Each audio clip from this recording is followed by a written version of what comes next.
the subject of this episode is leaving the nest, and that's what I'd like to talk about here. So I had every intention of recording a video before I departed for India. And by the way, I'm speaking to you from India, in Gujarat.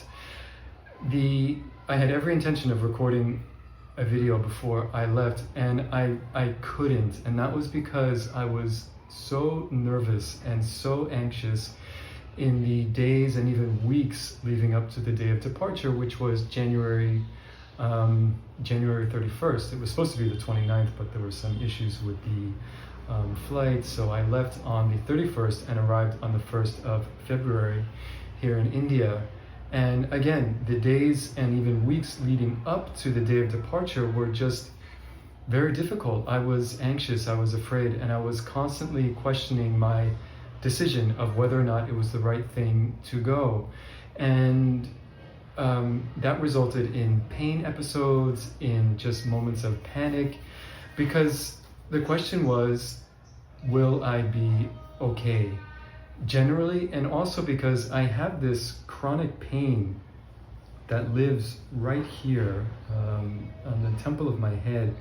I've had it for years. It's connected to Lyme disease, and it has been very debilitating in the past, to the point where I couldn't read, I couldn't use a device, and a lot of stories like that are connected to this one particular symptom. So I was also curious, how is it going to respond when I'm up in the air in a pressurized cabin? And I was going into fearful scenarios, thinking that if the pain spikes, and it does spike if I do too much of a certain activity, including using the computer, and even recording video like this can cause the pain to spike.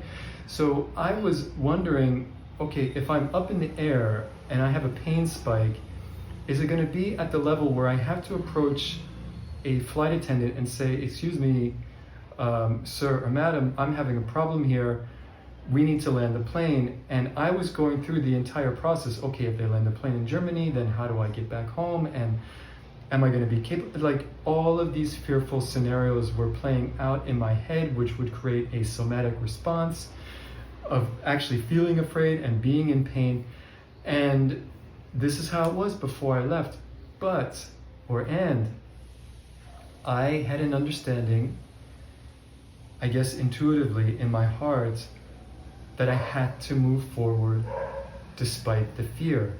And that is exactly what I did up until the actual day of departure, where my mom took me from her home in Tivoli, New York, in the Hudson Valley, to Newark International Airport. I don't think we even said a word that morning, apart from good morning and, some basic things in terms of getting the luggage into the car. The ride down was in total silence. We got to the airport. I got one of the carts, loaded up the luggage just like I would have been traveling on any normal day. And by the way, this is now 6 years after my last travel. So this was all brand new to me. I'm still wondering, what am I doing? Is this the right thing to do? Am I gonna be okay? All of that is still running, but I'm going through the motions. I got out of the car, we got the cart, put the luggage in the cart, I went to the check-in counter. My mom actually left to park the car, and while she was out and I was at the check-in counter, to my right was a Indian woman who was traveling to the exact same destination I was traveling to, Ahmedabad in Gujarat. And I said to her in Hindi, "Hum saath mein jate hai." That may not be totally correct for Hindi speakers, but basically what I was saying to her was, because I heard she was also going to Ahmedabad, let's go together. We're traveling together, basically. And there were a number of other passengers going to the same destination. And in that moment, my fear just evaporated and joy came. Literally, I just got so excited that I was making this trip. And my mom came back, we took a selfie, we said goodbye. We said farewell, it's not goodbye. We said farewell. I went to the waiting area to wait for my flight, and boarded the aircraft, found my seat. It was all just how I was used to in the past. And as you Well, no, I was traveling the world on a regular basis, and it was just like that. And the flight took off. Everything was normal. Did the pain spike? Yes. By the way, this was a 14-hour flight from Newark International Airport all the way to Delhi in India. And yes, the pain did spike. I had a tachycardia, fast heart rate, because I was nervous that the pain was spiking and was curious whether or not it would go down at some point during the flight. And it actually did. And I think as just the time went on, things calmed down and the pain got manageable. And I ended up falling asleep for several hours and reached Delhi, went through customs, the whole thing. It took probably an hour. And that was actually a lot to collect my luggage and go through customs. And it was customs in Delhi, so it was also collecting the luggage and going through this hurdle, and now, you know, going through this terminal. And it took a while, and I walked quite a distance, longer than I was used to walking in the US, and, you know, carrying bags. It was dealing with weight that I wasn't used to carrying. And these are all things getting to the point that I was worrying about in the US. I was going through all of these things and wondering, would I be able to, you know, walk this distance? Would I be able to carry the luggage this distance? Would it, you know, cause an issue? Would I have a lot of pain? And the answer was no. It was all basically normal. Was it tiring? Yes, as it would be for anybody going through this kind of process.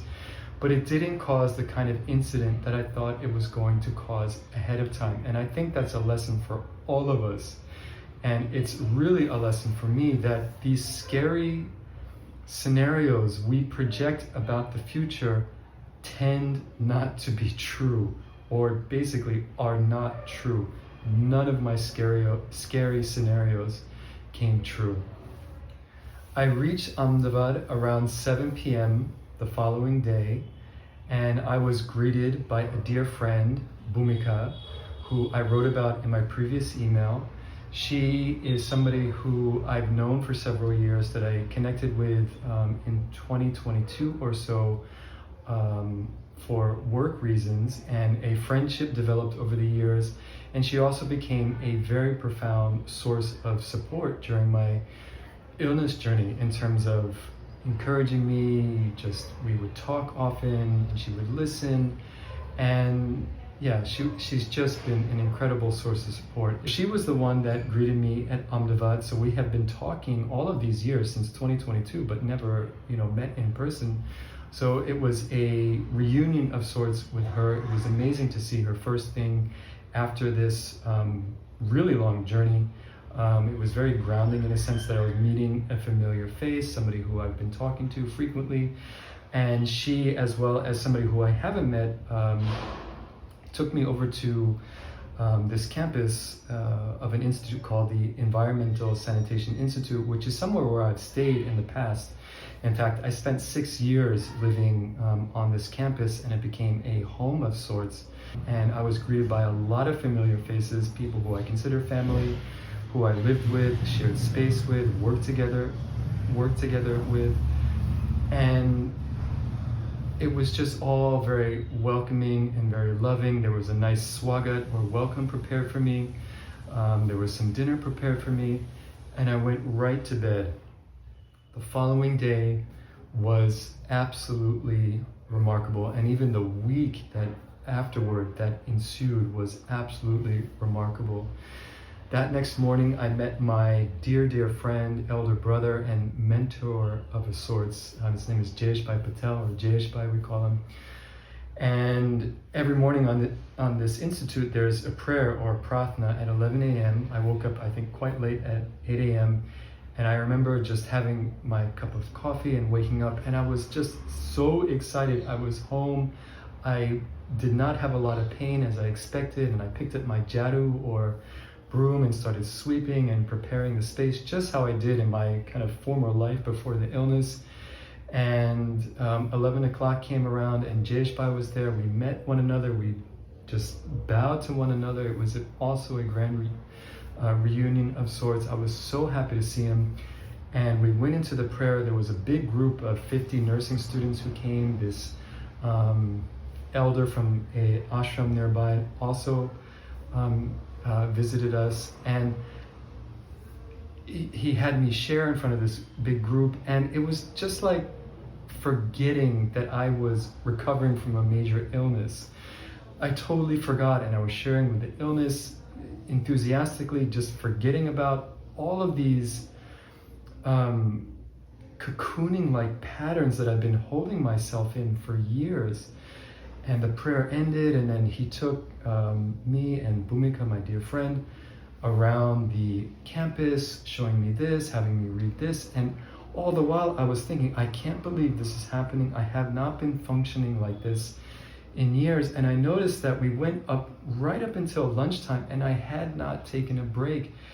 And that is so contrary to how I've been living, where I would do a period of activity, stop, take a break, do another little period, stop, take a break, and on like this throughout the day. I have not just gone through the day normally how people do in years, and this is because of fear of spiking this particular pain issue and not thinking I had the bandwidth. And all of a sudden, after just this one day, I tell you the truth, it was like years of holding patterns just dissolved away. And it was as if my life had just magically come back. And I'm sharing this with you now, 2 weeks later, still in a state of disbelief, because I have been going through the days basically normally.